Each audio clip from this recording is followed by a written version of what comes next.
It's not official till Sean Payton says it is, but the writing's been on the wall all season long. We may have witnessed Deuce McAllister's final game as a Saint earlier today. And if it was, it's been quite a ride for one of the franchise's most popular players.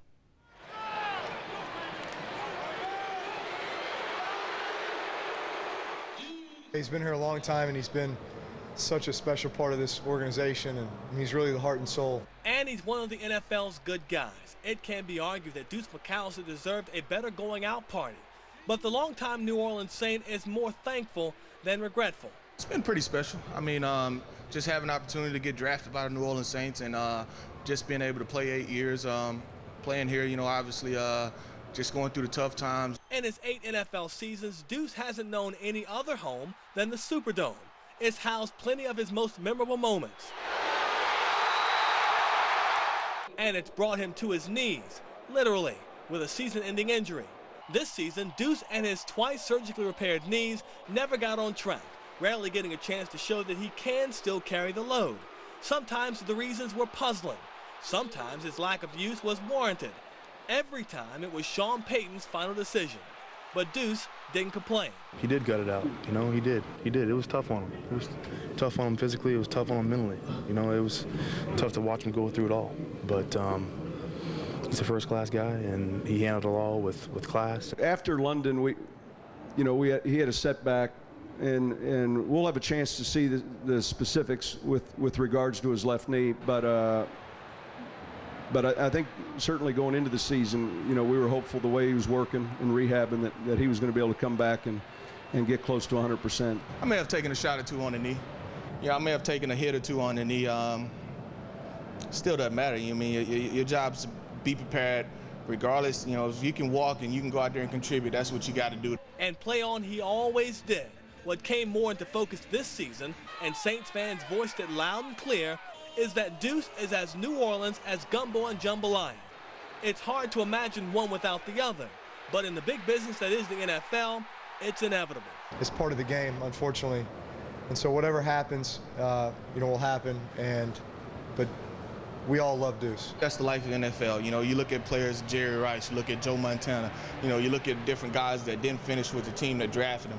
I mean, obviously you have feelings for that organization, you have feelings for the team, you know, but, you know, if I'm not in the plans, I'm not in the plans, you know, and I'm big enough to accept that, I'm man enough to accept it, and, you know, I'm not about to retire, you know, unless some unforeseen thing happens, but, you know, I still feel like that I can play this game.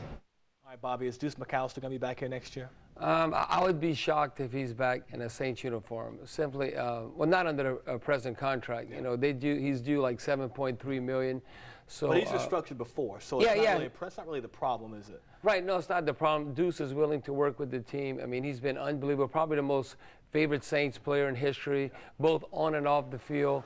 Now, you know, what is the market out there for Deuce? I don't know, a 30-year-old running back, you know, coming off the knee injuries that he has. I mean, I really don't know if it's out there. You know, look at Joe Horn, how he ended up with the Falcons.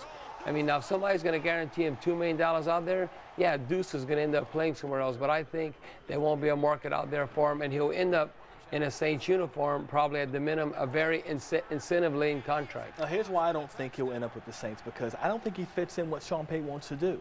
I don't think there are enough carries for him in the offense when you bring Reggie Bush back into the fold. When you have Pierre Thomas, looks like Pierre is going to be the guy that's going to be the main guy. So is this the best offense? Is this the best offensive opportunity for Deuce McAllister to be in? Well, what Deuce needs to look at, and that's why I talked to a number of teams. There's 32 out there. All you need is like 1 or 2 that really want you. And, you know, he wants to continue to play football. He has the passion for it. He has a desire. So, yeah, just go out there. You very seldom play for the same team anyway. Now, Saints fans want to see him in his career in a Saints uniform, but he has to weigh where he's at with his knee. You know, towards the end of the season, he's having to drain his knee like every week or every other week. So he just needs to see where he is physically as far as how he can contribute to another team. If you look at a team that he would fit great with, and I hate to say this, but Tampa Bay Bucks. They got that offense, it's methodical, move up through down the field. They like to pound it. And Deuce told us today, he said, look, I'm not going to break off a 60-yard run anymore. Right. It's not going to happen with these knees, but I can get you 5 and 6 yards. When you look at the offenses that need a running back in this division, I would say Tampa Bay probably is the perfect fit for him. Well, and you look at what Deuce has done the last 2 weeks. Always look at not so much the yardage, but the average per attempt. Yeah. I 6 yards today. Yeah, today he was, I mean, right where you need to be as far as running back. There was one play, though, Juan, he caught the ball, I think we were running a type of screen. Yeah, screen, 20-yard gain. Yeah, and no, one of them, though, I think he didn't break the tackle. I don't know if it was maybe a swing route or something where it was like one-on-one. He ended up gaining 5 or 6 yards, but I'm saying but a younger Deuce would have. Oh, well, would have broke that and it'd been like a 30-yard gain, or even get Pierre or Reggie in space. I think that'd have been a more productive play. All right, Bobby Hebert, our guest here on 4th Down. When we come back, he's already said Deuce is likely not going to be back, but who else? Jonathan Vilma, will those guys be back? Much more on that when we come back. More to get to when we return. Have we seen the last of Josh Bullocks and Roman Harper? Will the Saints pony up the money for Jonathan Vilma? Bobby Hebert gives us his answers when 4th Down returns.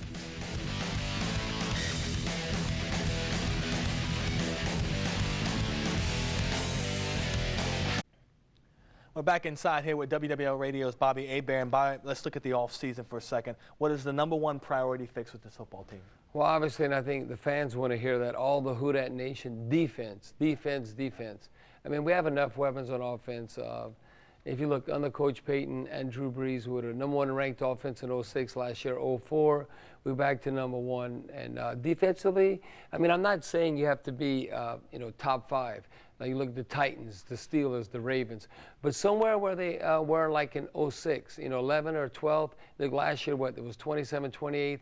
Before this game, we were number 18. We're still too far in back of the pack. We got to get somewhere around top 10. I think it has to begin with Jonathan Vilma. This guy has to be re-signed, doesn't he? I mean, will the Saints pony up the money to re-sign him, franchise tag him? Well, they have to. Jonathan Vilma has to be part of the mix. He is the quarterback of the defense. He's the leader. He's proven. We haven't seen a middle linebacker that since the Dome Patrol. Now, that was a 3-4, but very active guys like in a Sam Mills and, Von Johnson. We just haven't seen that. So Vilma definitely, he hasn't, disapprove anyone as far as him not making the plays. I mean, it's not frustrating what he's done. He's gotten the job. Real quickly, Roman Harper, Josh Bullocks, in my opinion, hot garbage, both of them. Are both of them here next year? Or are they gone next year? Do you replace them with free agents, or you go in the draft for that? Well, I think you have to look at both free agency and the draft. I mean, you look at Kevin Casey, whom we brought in from the Bengals. I mean, he hasn't gotten it done. In the safety position, Roman Harper and Josh Bullocks, very active in run support, but not necessarily pass coverage, especially 25-plus yard attempts. So, yeah, we have to address that. That has to be #1 to me as a secondary, as much as even outside linebacker. Real quickly, about a minute to go. Mike McKenzie, is he back next year? I mean, he's coming off the knee injury. It's maybe a long time to see him on the field, probably not till training camp. What do you think, real quickly? Yeah, I'd have to say Mike McKenzie, bring him back. And here's a guy coming back from knee surgery that a lot like Ronnie Lott, who we know went from corner to safety, maybe move to the safety position and maybe experiment there. Jeremy Shockey didn't do anything this year. No touchdowns at all. Not worth the money, not worth what we have to give up draft-wise, but do you think he's back in the fold next year, hopefully completely healthy with Payton? Yeah, I definitely think Jeremy Shockey will be in the mix, and hopefully we'll get that bang for the buck, because we definitely got that out of Billy Miller. We didn't evaluate Sean Payton, but that's okay. We know he needs to work a little bit too, don't we, Bobby? Well, he got that new contract after Tampa Bay, so he's not going anywhere, right? Yeah, he's not going anywhere. Thanks, Bobby. Bobby Hebert, our guest here on 4th Down on 4. Stay with us. Much more to come. Out jumped safety Roman Harper to grab a 39-yard pass that led to the game-winning field goal. The Saints finished the 2008 season ranked 23rd in the league in total defense. Head coach Sean Payton was asked more than once about the future of defensive coordinator Gary Gibbs. On Payton's final response, the Saints head coach bristled.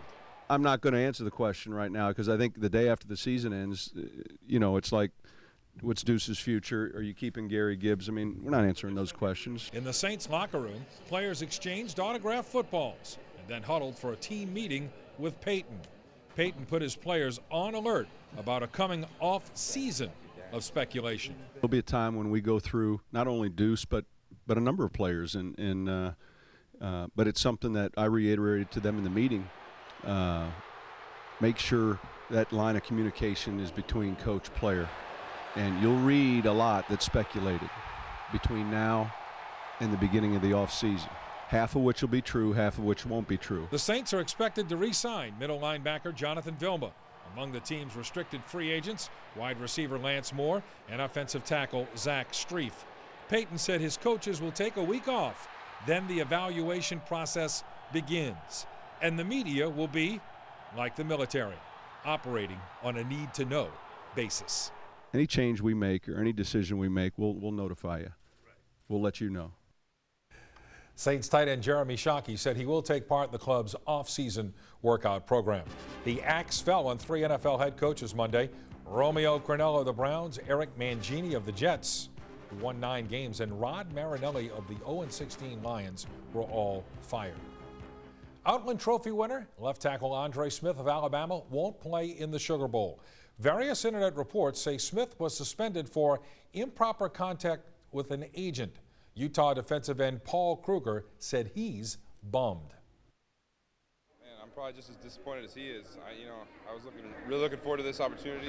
Well, for those of you who think the Saints need a new defensive coordinator, let me ask you this question.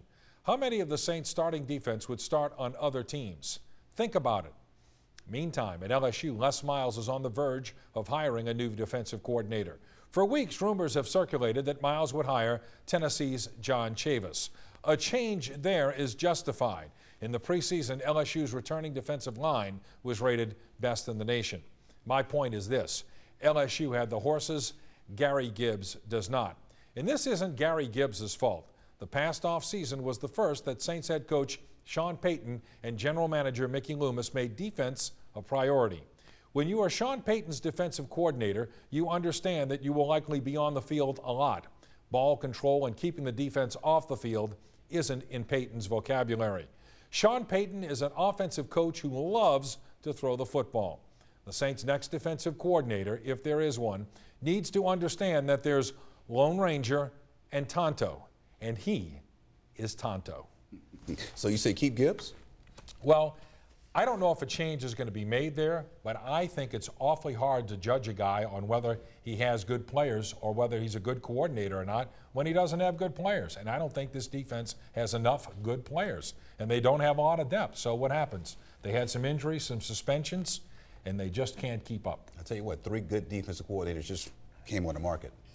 Well, you go out and get one of those. But, people talk about, let's say, Philadelphia's Jim Johnson. He has Asante Samuel, he has Brian Dawkins, he has Sheldon Brown, and he has Trent Cole. Do the Saints have any players like that? The answer is no. Okay, yeah. We'll be right back.